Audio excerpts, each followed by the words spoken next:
Joe? Joe, just what was your message to your team after certainly a tough one? That was the first game of the playoffs that we didn't play well, in my opinion. And so we can't lose our perspective of we played really good basketball. And that was our first really, really bad game of the playoffs. And so it doesn't come at necessarily the best time, but we just have to shift our perspective and get ready for the next game. Joe, you call it a really, really bad game. What do you think in particular led you to describe it as that? Yeah, I mean, I don't mean bad. I thought our intentions were good. I thought we tried to play hard. I thought we tried to play the right way, especially on the offensive end. I thought we got a lot of good looks early that didn't fall, and theirs did. And then I think when you're in that situation, you're just trying to win it back. And so, like I said, it's the first time that we just didn't play well, and we just got to regroup and get ready for the next game. And Jason's start, he's had some starts like these in the postseason, but tonight specifically, what are you kind of saying to him through some of those struggles, and how do you see him trying to respond to that? Like, how is he attempting to escape from that? Yeah, just taking what the defense gives you, making sure you're not just being defined by the offensive end, but when he plays really well defensively, which he's had great stretches of this series, we're a different team as well. So just play balanced basketball, let the game come to you, and make the right play. Joe, the early on offensive rebounds, lots of fouling, defending. It just seemed like you guys could never get yourselves where you needed to be defensively.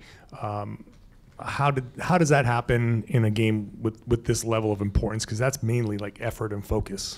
Yeah, I don't think it was an effort issue. I thought it was more of a detail focus. Like we had 23 points on being unsolid, and it was the first time all series that we showed those unsolid fouls with the sweep through fouls on Harden, the pump fake fouls on Embiid. We've done a great job on the detail and tendencies of those guys from a free throw standpoint, and so we didn't have that. And then I thought Maxey, we let him get to his right hand a little bit and get some pull up threes, and so. Being down 9 at halftime and 23 points of being unsolid, we just got to be better in that. But again, the level of focus is something that in this situation just kind of has to be there, and it wasn't. What led to that? Like I said, I didn't think we'd get off to a good start, and they did. And I think when you're in a situation of it's a big game and you want to win, and you don't get off to a great start. I thought we had some really good looks that didn't fall, and they made the plays that did, and we weren't able to recover. Hey, Coach. So the Sixers shot like 65% in the paint today, and there were quite a few easy floaters and layups, and the help are a little late. And my question is, are you looking to, change up your defense, emphasize next game at Sixers? I mean, we'll take a look at it and see what adjustments we need to make, what points we're willing to live with, which ones we're not, and then, make the necessary adjustment. Joe, offensively, this was one of your guys' tougher nights as well. The threes obviously didn't go down there. How do you feel like the process was for you guys offensively tonight? Did you like the quality there? Did you like how things were going? I mean, shot more free throws, shot more threes. We didn't shoot a great percentage. I have to take a look at our shot quality, but I thought we were getting, relatively really good looks. We missed 10 wide open threes in the first half that if I think went in, we would have felt a little bit different about ourselves. So, just off the beginning, I thought we got good looks. It felt like we were getting them. I'll have to take a look at it. And what led to you going with Peyton there in the third quarter? Just he's always ready. Trust him. I thought we needed a little bit of a boost, a little bit of a different feel, and I thought he gave us some good minutes. Joe, did you guys play as hard as you could after tonight? I think we had the right intentions to play as hard as we could. Yeah, absolutely. Right in such a big game to not be able to have that energy, it just seemed like you guys started. It seemed like a January game. What do you attribute to that? Is there something going on, do you think, that needs to be looked into deeper with this team as to why you can't kind of expect them to play a certain way every night? It's a great question. No, I don't think so.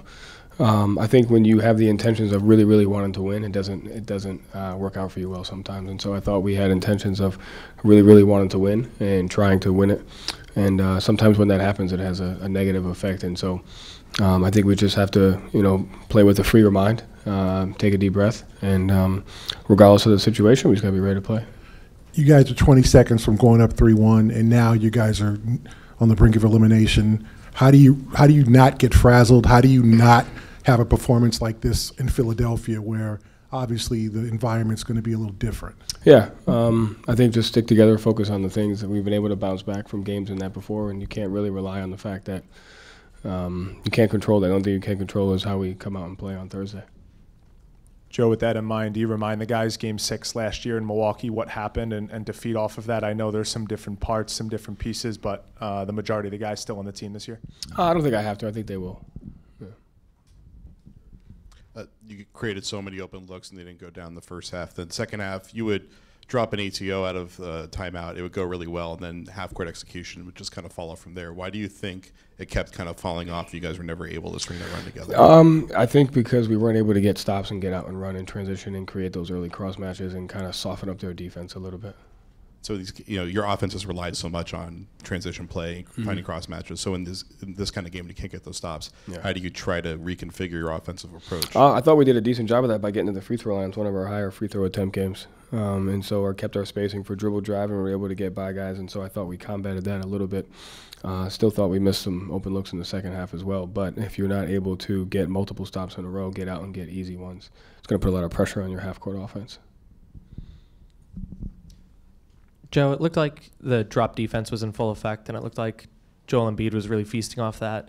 You've talked about staying steady rather than making in-game adjustments sometimes with this group. Was that a conscious effort to kind of continue to give Embiid those kind of open looks, or were they generating those looks? So a lot of that has to do with how you're playing offense. And so if you're not playing offense and getting out and running, then those ones are hard to stop, because then you're deciding what you're going to give away. And we've been beaten by threes on their bench guys, and we've been beaten by Harden's threes. And so when you don't get out in transition and you don't knock down those early looks, then those pull-up twos that can be uncomfortable at times. And so I think it's more about the well-balanced game of we have to get out in transition, we have to knock down open shots, and then it takes less pressure off of our half-court defense. Joe, we know what's done is done, and Game 1 went how it went, Game 4 went how it went, but does missing out on those opportunities to get a win in either of those games, how much pressure does that put on you guys now, and how much is there any level of regret or anything there with those games? There's no level of regret. Pressure is pressure. There's no more pressure than the ones that we put on ourselves as individuals and as a team. And at the end of the day, nothing you can do about it right now. This is a situation that we're in.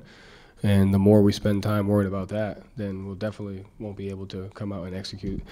We shift our minds towards what we can control and kind of the situation that we're in and what we need to do to execute. That'll give us the best chance. Joe, do you think there was any carryover from the disappointment of losing Game 4 the way you guys did into tonight? I can't speak for them. I'm not sure. Maybe a little bit.